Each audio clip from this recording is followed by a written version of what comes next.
Once there was a farmer. He had 4 sons, but they had no good relation with one another.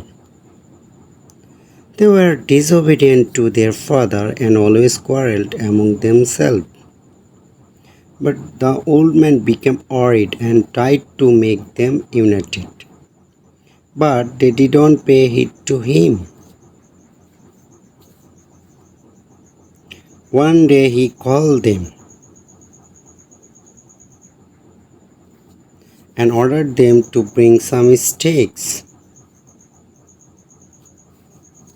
He told them to tie the sticks together, then told them to break the bundle of sticks. They all tried to break the bundle, but they couldn't break it.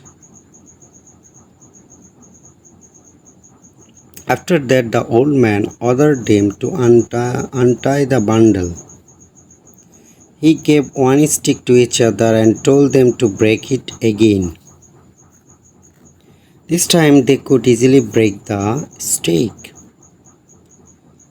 In this way, he helped them understand the value of unity.